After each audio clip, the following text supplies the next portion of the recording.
Nagkaareglo na ang siklista at ang rider na bumangga sa kanya sa Cainta, Rizal. Pero problema naman ngayon ng siklista ang nawawala niyang cellphone na tinangay ng iba pang rider. Saksi si Oscar Oida.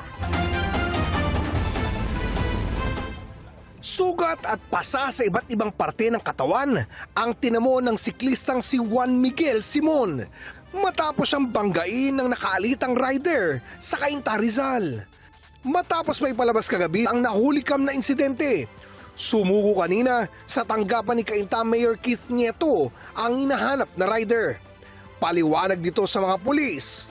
Ayon sa kanya, kakaranas siya ng suliranin sa mga araw-oras na iyon kasi nga ayon sa kanya, sumasakit daw ang tiyan ng kanyang asawa kasi nga magle-labor na. At the same time, hinahabol niya yung nagpag-out sa kumpanya ng kanyang kuya na hihingian nga daw ng pera.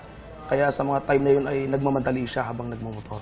Kaya binusinahan niya ng businahan itong biktima at natumbok itong ating biktima. Nakaharap na rin ni Miguel ang rider at nakipag-areglo.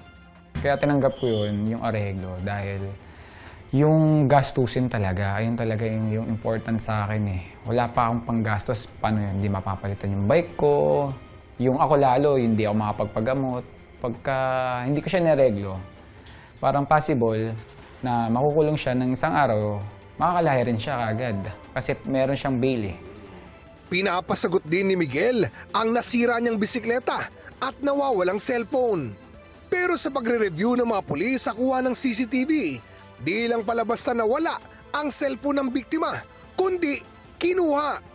Sa CCTV na ito, makikita ang isa pang rider na nakatambay sa lugar nang mangyari ang insidente. Pinulot nito ang cellphone ni Miguel at saka mabilis na ibinulsa bago sumibat. Hindi man lang siya lumapit. Ate, basta na lang pinulot yung mga gamit kasama na yung cellphone at saka umalis. Isipin mo, ako na yung na-aksidente talaga. Ako pa yung pinagnakawan, imbis na tulungan niyo. Sa nakakuha ng cellphone ko, please pakibalik mo or surrender mo yan kasi importanteng bagay sa akin yan dahil halos lahat ng documents ko na doon. Halos lahat ng mga kailangan ko na doon sa cellphone. Kaya please pakibalik. Nakikipag-ugnayan na ang Cainta Police sa LTO para matunton ang rider na dumampot ng cellphone. Para sa GMA Integrated News, Oscar Oida ang inyong saksi. Mga kapuso, maging una sa saksi. Mag-subscribe sa GMA Integrated News sa YouTube para sa iba't ibang balita.